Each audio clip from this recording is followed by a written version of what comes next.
Good morning, all trainees. Myself, Yashwant Kumar from Chanakya College of Education, Bettiah. आज का यह video BEd second year सत्र 2019-21 subject है अधिगम के लिए आकलन। टॉपिक होगा व्यक्तित्व का अर्थ एवं परिभाषा, meaning and definition of personality.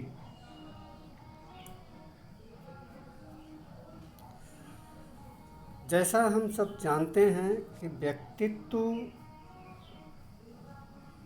पुरुष अथवा स्त्री के बाह्य रूप से निर्धारित होता है या हम आकलन करते हैं या बाह्य स्वरूप से प्रदर्शन को ही हम व्यक्तित्व मानते हैं। प्रायः सुंदर एवं प्रभाव शरीर या आकर्षक शरीर वाले व्यक्ति को हम अच्छा व्यक्तित्व की संज्ञा देते हैं। सामान्य भाषा में केवल शारीरिक पक्ष को ही व्यक्तित्व स्वीकार किया जाता है या मान लिया जाता है, लेकिन दर्शन के क्षेत्र में व्यक्तित्व का अभिप्राय व्यक्ति के आंतरिक स्वरूप से होता है, जो अंतःकरण में भाव निहित होते हैं। व्यक्ति की आत्मा या जीवात्मा को ही व्यक्तित्व का आधार स्वीकार किया जाता है। मनोवैज्ञानिक क्षेत्र में व्यक्तित्व का अभिप्राय बहुत ही व्यापक है, विस्तृत है। हिंदी शब्दकोश में व्यक्तित्व अंग्रेजी शब्द पर्सनालिटी के समकक्ष है। पर्सनालिटी मूल रूप से अंग्रेजी का शब्द नहीं है, यह वास्तव में लैटिन शब्द पर्सोना से बना है, जिसका सामान्य या साधारण अर्थ होता है नकाब। जैसे नाटक में जो पात्र अभिनय करता है और वह अभिनय करते हुए अपने वास्तविक रूप में परिवर्तन कर जो बनावटी चेहरा या मुखौटा को अपनाता है और दर्शक उसी मुखौटे या नकाब को ही दर्शित करते हैं, देखते हैं, अवलोकन करते हैं। लेकिन समय के साथ साथ इस शब्द में भी बदलाव हुआ है। रोमन काल में तो इस शब्द का प्रयोग भिन्न अर्थों में किया गया है। शारीरिक या आंतरिक गुण वाले व्यक्ति को ही पर्सोना या व्यक्तित्व स्वीकार किया गया है, माना गया है। और अधिकांशतः व्यक्तित्व मूल रूप में एक विस्तृत व्यापक प्रत्यय है। इसका आशय संकीर्ण न होकर के बहुत ही व्यापक है। व्यक्ति की शारीरिक व मानसिक, आंतरिक व बाह्य दोनों प्रकार के गुणों सन्निहित होते हैं, गुणों का समावेश होता है। यह गुण मूल रूप से स्थायी नहीं होते, बल्कि समय समय पर इनमें बदलाव होता रहता है, परिवर्तन होता रहता है। विषय, समय, काल, परिस्थिति के आधार पर व्यक्ति अपने व्यक्तित्व के अनुसार वो वातावरण में अनुकूलन बनाता है। व्यक्ति का अपने परिवेश के साथ समुचित अनुकूलन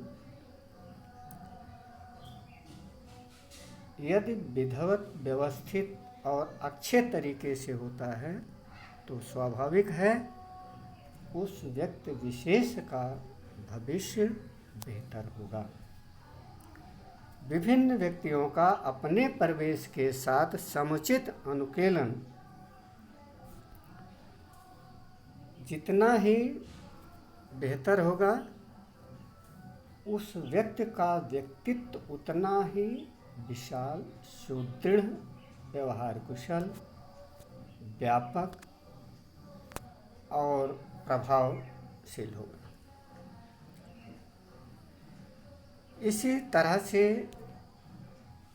मनोवैज्ञानिकों ने अपनी भाषा में अपने विचार के अनुसार पर, अपने मंतव्यों के आधार पर यह व्यक्त करने का प्रयास किया है कि व्यक्ति वास्तव में उसका जो व्यक्तित्व है अपने प्रति तथा दूसरों के प्रति किए जाने वाले व्यवहार का एक समग्र चित्रण है। इसमें व्यक्ति के शारीरिक, मानसिक, संवेदनात्मक, सामाजिक और आध्यात्मिक समस्त रूपों का समावेश होता है। वह सभी सम्मिलित एवं निहित होते हैं, विद्यमान होते हैं। इस प्रकार विभिन्न वैज्ञानिकों ने व्यक्तित्व की भिन्न भिन्न मतांतरों के आधार पर अपने बात को, अपने विचार को, अपने भाव को प्रकट करने का प्रयास किया है। सबसे महत्वपूर्ण आलपोर्ट महोदय ने जो अपना विचार 1937 में व्यक्त किया है, यह विचार इतना प्रभावपूर्ण था, प्रभावशाली था कि इनके विचार को सभी मनोवैज्ञानिकों ने, मनोविश्लेषणों ने, मनोविशेषज्ञों ने स्वीकार किया है। और अब हम इसी संदर्भ को ध्यान में रखते हुए आलपोर्ट महोदय द्वारा व्यक्तित्व के संदर्भ में दिए गए विचारों का, उनकी परिभाषाओं का उल्लेख निम्न रूप में कर सकते हैं। आलपोर्ट के विचारानुसार तो व्यक्तित्व व्यक्ति के भीतर उन मनोशारीरिक तंत्रों का गतिशील या संगठनात्मक रूप है या संगठन है, जो वातावरण में उनके अपूर्व समायोजन को निर्धारित करते हैं। कहने का भाव ये है कि व्यक्ति में निहित वो समस्त मनो शारीरिक अर्थात मानसिक, और शारीरिक जो सिस्टम हैं, उन समस्त सिस्टम व्यवस्था तंत्रों का एक गतिशील या रचनात्मक या संक्रियात्मक रूप है, जिसके आधार पर वह व्यक्ति वातावरण में अर्थात बाह्य परिवेश में अपने को समायोजित करता है। समायोजन करने के लिए, अनुकूलन बनाने के लिए वो प्रयास समन्वय करता है। दूसरे महत्वपूर्ण जो हमारे मनोवैज्ञानिक हैं, आइजैक महोदय ने, इन्होंने अपना विचार 1952 में प्रस्तुत किया है। आइए अब हम आइजैक महोदय के विचारों से अवगत होते हैं।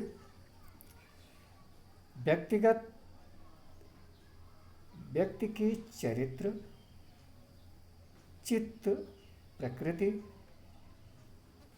ज्ञान शक्ति तथा शारीरिक गठन का लगभग एक स्थायी एवं टिकाऊ संगठन है, जो वातावरण में उनके अपूर्व समायोजित या समायोजन का निर्धारण करता है। कहने का भाव यह है कि व्यक्तिगत इंडिविजुअल व्यक्ति विशेष के चरित्र, का आचरण, चित्त प्रकृति मन का स्वभाव, चित्त मन प्रकृति स्वभाव नेचर, ज्ञान शक्ति और उनमें निहित जो ज्ञान की शक्ति है, ज्ञान कोश, ज्ञान का भंडार, ज्ञानार्जन किए हुए उनके विषय से संबंधित विषय वस्तु, जिसका उन्हें शिक्षण या अध्यापन कार्य करना है, उस संदर्भ में उन्हें अपने विषय पर अच्छी पकड़ हो, वो ज्ञान शक्ति असीम प्रखंड विषय पर कमांड आधिपत्य हो, और उनका शारीरिक गठन संतुलित हो, व्यवस्थित हो, एक सामान्य व्यक्ति का जो उसमें संरचना है वो सब विद्यमान हो, किसी शारीरिक अंग प्रत्यंग का अपंग या व्यवस्थित न होना, करीब करीब लगभग स्थायी एवं टिकाऊ, ऐसा उनका संरचित संक्रियात्मक ढांचा हो, और वह वातावरण में अपूर्व समायोजन, व्यवस्था, अनुकूलन, एडजस्टमेंट का निर्धारण करने की जो शक्ति है, वह पर्सनालिटी या व्यक्तित्व कहलाती है। नेक्स्ट, और भी जो हमारे मनोविशेषज्ञ हैं, जिन्होंने अपना विचार 1970 में व्यक्त किया है, वो हैं आर.वी. कैटल। आइए अब जानते हैं कि आर.वी. कैटल महोदय के क्या विचार हैं। तो इन्होंने लिखा है, व्यक्तित्व वह है जिसके द्वारा हम यह भविष्यवाणी कर सकते हैं कि कोई व्यक्ति किस परिस्थिति में क्या करेगा। तात्पर्य कहने के भाव यह है कि देखिए, दो इम्पोर्टेंट चीज़ें हैं, एक व्यक्तित्व और फिर भविष्यवाणी और फिर परिस्थिति। ये महत्वपूर्ण बिंदु हैं कि व्यक्तित्व को हम व्यक्त करने के लिए जो आधार, जो बेस लेते हैं, वो क्या है कि जिसके आधार पर हम भविष्य में, फ्यूचर में अपनी बातों को यथार्थ साबित कर सकें पूर्व कथन द्वारा।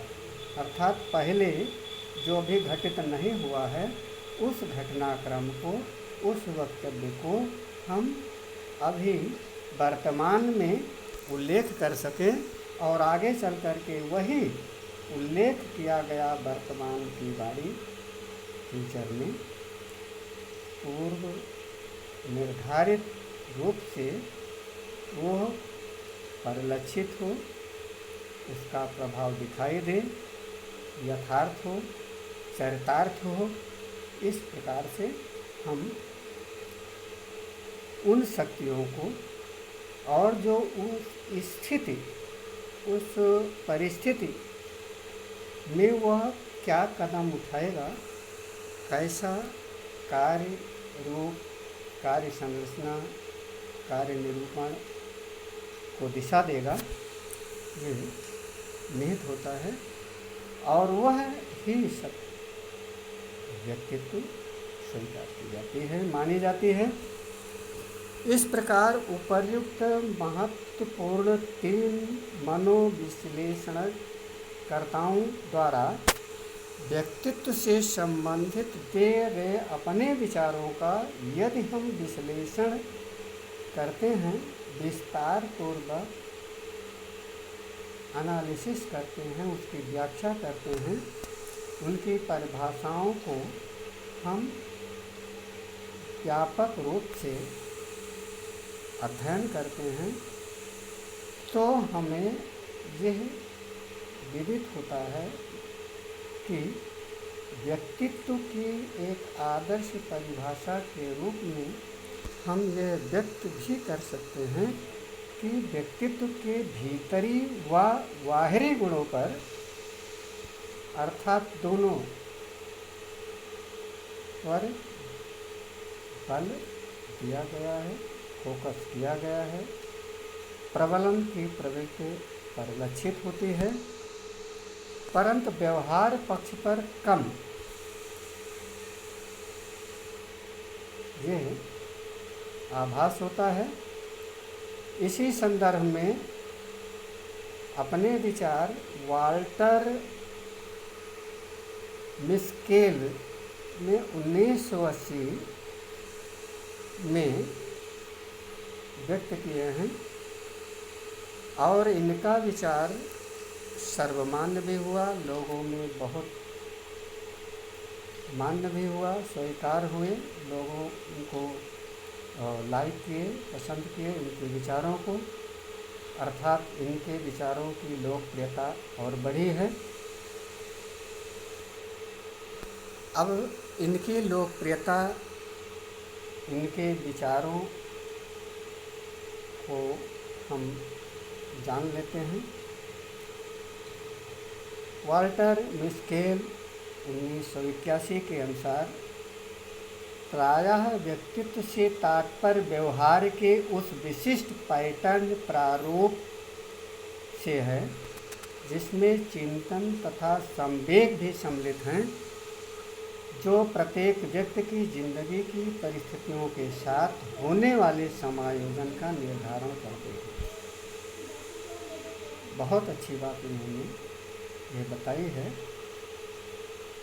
इनका यह विचार बहुत ही प्रभावकारी सिद्ध होता है, सिद्ध हुआ भी है, जिनमें चिंतन और संवेग, जो दोनों का समावेश हो, ऐसे व्यक्तियों की जो वृत्ति है, उनके विचार हैं, उनकी सोच है, जिन परिस्थितियों में उनके ये विचार का संतुलन, समायोजन, एडजस्टमेंट, समन्वय का निर्धारण होता है, एक दिशा निरूपित होती है।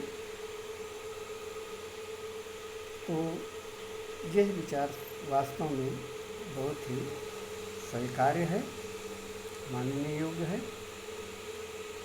इसी प्रकार से उपर्युक्त परिभाषाओं को एक संयुक्त विश्लेषण करने पर व्यक्तित्व का अर्थ इस प्रकार से स्पष्ट होता है कि स्वाभाविक है व्यक्तित्व एक स्थिर शक्ति नहीं है। यह परिवर्तित होती रहती है। तो इन को हम निम्न बिंदुओं में भी इन परिभाषाओं का विस्तार से जानने के लिए उत्सुक होना चाहेंगे। पहले बिंदु में है गतिशीलता, डायनेमिक। गतिशीलता अथवा गत्यात्मकता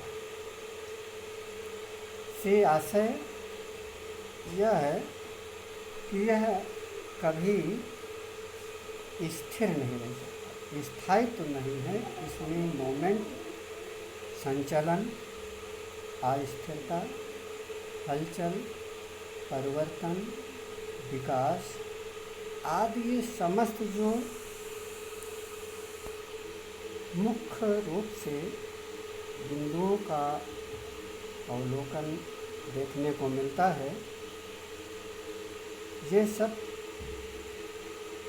चलायमान है, स्थिर नहीं है। और स्वाभाविक है जैसे व्यक्ति में क्रोध आने पर तो व्यक्ति के व्यवहार में परिवर्तन होता है। क्रोध आने पर उसका शरीर तामसी हो जाता है, चिड़चिड़ापन होता है। शरीर में सामान्य अवस्था की तुलना में एक क्रूर आक्रोश से भरा हुआ, गुस्से और रोष से भरा हुआ, तामस से भरा हुआ प्रवृत्ति को परिलक्षित होता है। दूसरा बिंदु है संगठन, ऑर्गेनाइजेशन। संगठन विभिन्न गुणों, क्षमताओं, रुचियों, अभिवृत्तियों, अभिरुचियों, योग्यता, व्यवहार अर्थात इनमें जो गुण निहित हैं, उनकी क्या क्षमता है, पावर है। कोई सामान्य व्यक्ति होता है तो जिसमें सहन शक्ति की क्षमता अधिक होती है, और कुछ व्यक्ति ऐसे होते हैं जो थोड़ी थोड़ी एक सामान्य सी छोटी सी बात पर वो क्रोधित हो जाते हैं। रुचि हर व्यक्ति की भिन्न होती है। अभिवृत्ति, एटीट्यूड कितना वो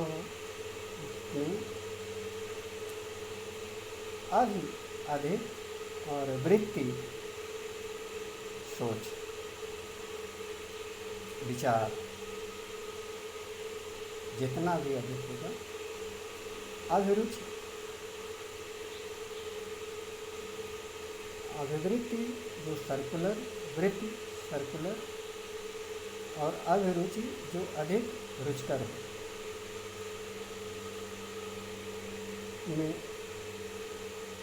योग्यता, लायबिलिटी, लायकियत, योग्य, व्यवहार में उसके ढंग, व्यक्ति की बनावट, उसकी संरचना आदि का एक सुसंगठित स्वरूप है। तीसरा महत्वपूर्ण बिंदु है मनोशारीरिक तंत्र, साइकोलॉजिकल या साइकोफिजिकल सिस्टम। व्यक्तित्व मानसिक व शारीरिक दोनों ही रूपों का एक ढांचा होता है, ढांचा है, व्यवस्थित रूप है। व्यक्तित्व शारीरिक व मानसिक कारकों के बिना तो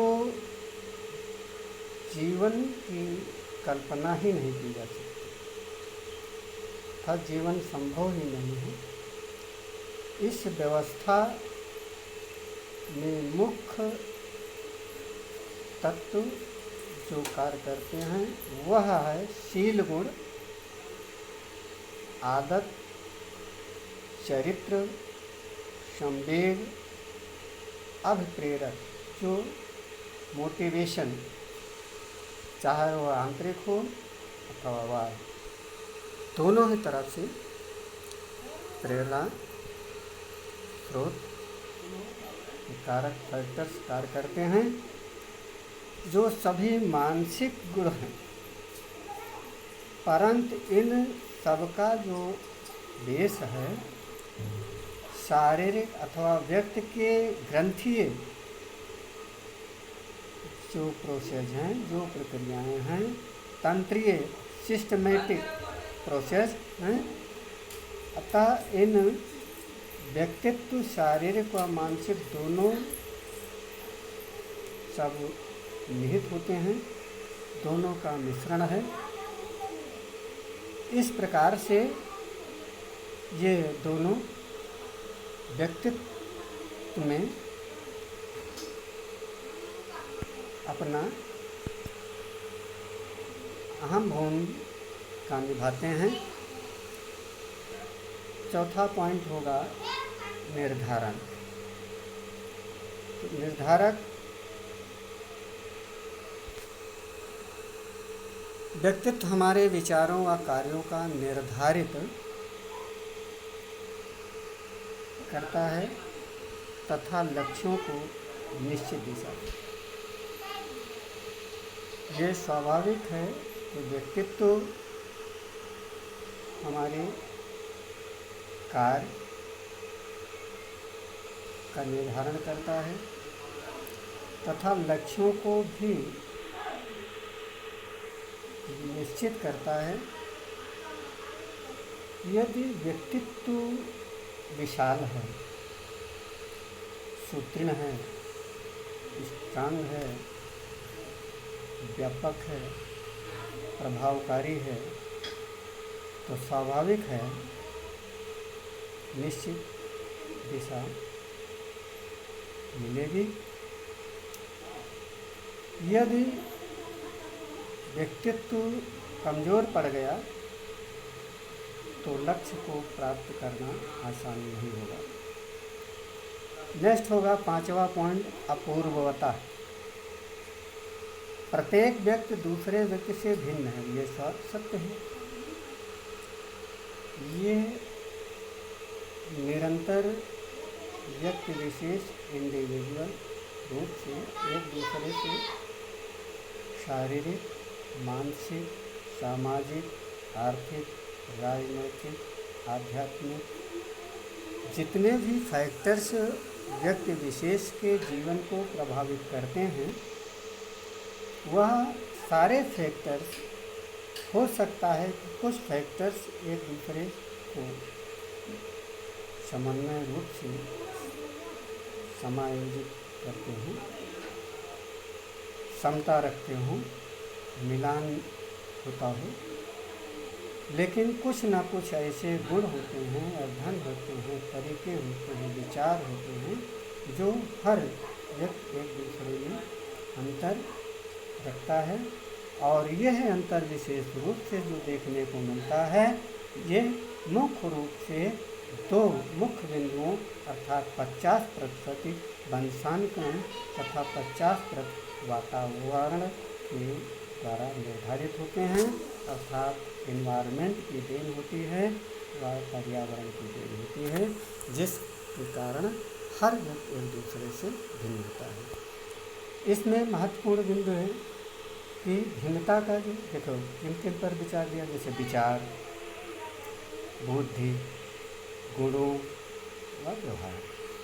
और स्वाभाविक है इन सभी बिंदुओं के आधार पर ही व्यक्ति एक दूसरे से वो अपना अस्तित्व अलग या पहचान बनाता है। नेक्स्ट आता है वातावरण के साथ समायोजन। जैसा कि अभी हम ये जाने हैं कि वातावरण के साथ वह कितना व्यवस्थित रूप से अनुकूलन कर पाता है, वह गत्यात्मक रूप से अपने व्यवहारों को अपने वातावरण में किसी व्यक्ति विशेष के प्रति या प्रत्येक व्यक्ति का वातावरण के प्रति समायोजन का ढंग वह भिन्न होता है, अलग अलग होता है। हर व्यक्ति अपने अपने तरीके से अपने वातावरण में अपने को अनुकूलन या समायोजन करता है। यह अंतःक्रिया वह वातावरण की दिशा परिस्थिति के साथ भी अपनी व्यक्ति क्षमता, योग्यता और विचार आवश्यकता के अनुरूप वह स्थान विशेष की परिस्थितियों के संदर्भ में वो स्थापित करता है। इस प्रकार से वो व्यक्ति अपने आधार पर अपनी आवश्यकता के अनुसार, अपनी रुचि के अनुसार, अपनी योग्यता के अनुसार, अपने विचार के अनुसार, अपनी परिस्थितियों के आधार पर वो परिवर्तित करने के लिए वो विवश होता है और अपने ही विचारों से, अपनी ही योग्यता, अपनी ही अभिरुचि, अपनी ही अभिवृत्ति के आधार पर वो समायोजन बनाता है। नेक्स्ट और लास्ट जो बिंदु है वो है व्यक्ति परस्पर क्रिया का प्रतिफल है। ये सत्य है, बहुत ही महत्वपूर्ण बिंदु है। Personality is the result of interaction. समस्त व्यक्ति जो परस्पर एक दूसरे के साथ क्रिया करता है, उसी क्रिया का वो प्रतिफल है, परिणाम है, रिजल्ट है, निष्कर्ष जो निकलता है। यह समस्त आंतरिक तथा बाह्य शक्तियों के साथ वातावरण से समायोजन के लिए वह क्रिया करता है। यह विचार करता है कि हम किन परिस्थितियों में किस ढंग से, किस तरीके से अपने को समायोजित करें, सुनियोजित करें, सुनिश्चित करें, समायोजन करें, समन्वय करें। यह समन्वय उसकी बुद्धि, क्षमता, योग्यता, अभिरुचि, विचार और आवश्यकता पर प्रभाव डालती है, निर्भर करती है। उपर्युक्त विभिन्न बिंदुओं, मुख्य रूप से ये महत्वपूर्ण जो 7 बिंदुओं का भी हम लोग विश्लेषण किए हैं, गहनता के साथ, विस्तार के साथ व्याख्यायित रूप में हम इसका अवलोकन किया, तो निष्कर्ष रूप में हम व्यक्तित्व के भिन्न भिन्न इन शील गुणों का एक गत्यात्मक जो स्वरूप, जो ढांचा की रूपरेखा जो निरूपित हुई है, उसके कारण व्यक्ति का व्यवहार तथा विचार किसी भी परिस्थिति या वातावरण में धन का अर्थात अपूर्व होता है। ये सर्व सत्य है, सर्वदा सत्य है, सर्वमान्य है, इसमें कोई संशय नहीं है। आज हम बस इस वीडियो में व्यक्तित्व का अर्थ और परिभाषा से संबंधित प्रस्तुत किए गए या दिए गए मनोविश्लेषणवादियों के विचारों का अध्ययन किए हैं।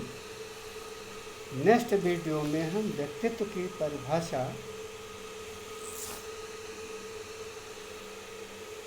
का अध्ययन कर चुके हैं और अगले वीडियो में हम व्यक्तित्व की विशेषताओं और इनके प्रकारों के बारे में जानेंगे।